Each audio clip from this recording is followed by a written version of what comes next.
मोहतरम सामाइन जामे तिरमिज़ी जे अंदर हिकिड़ी हदीस है। हदीस नंबर 1376।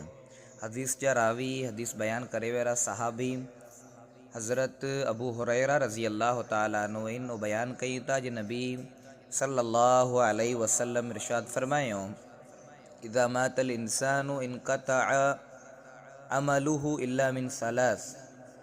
इंसान जर वफ़ात करे वञे थो, इंतिकाल करे वञे थो, तर उनजे अमल जो सिलसिलो मुनक़ते थी वञे थो, ख़त्म थी वञे थो।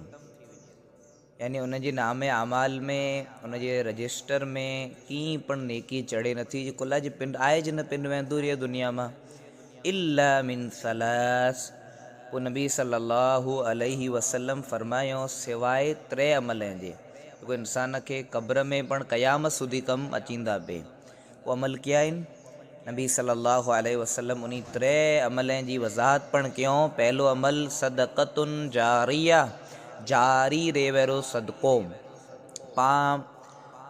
पंहिंजा जेको मकतब में बच्चा पढ़नि था, इन खे कोई पण किताब ॾी ॾिनी, क़ुरान ॾी ॾिनो, अम्पारो ॾी ॾिनो, या उर्दू जी को किताब रही, या दुआनि जी किताब रही, पाण ॻिनी करे हिकिड़ी ॿो या जेतिरी पाठ थी सघे पाण ॾियूं।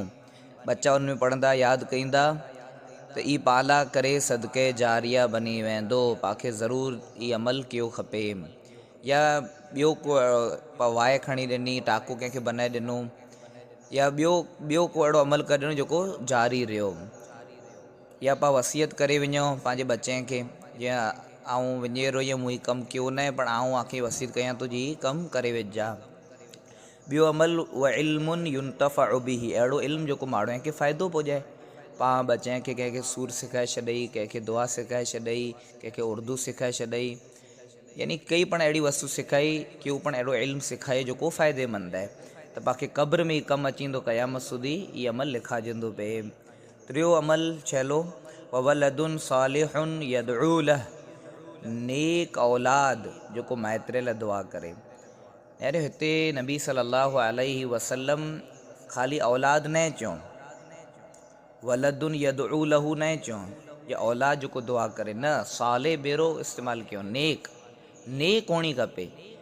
पाण पुठियां 7 पुत्र 8 पुत्र छॾे वञो ने मड़े बेनमाज़ी हुन, पंहिंजी क़ब्र ते बि केतिरियूं पण दुआऊं कनि, को दुआ क़बूल नहीं थी। नेक हुअणु ज़रूरी आहिनि, त इन जी तरबियत पाखे पहले थी कई खपे, इन खे नेक बनायो खपे जे पाखे पुठियां कमु अचे।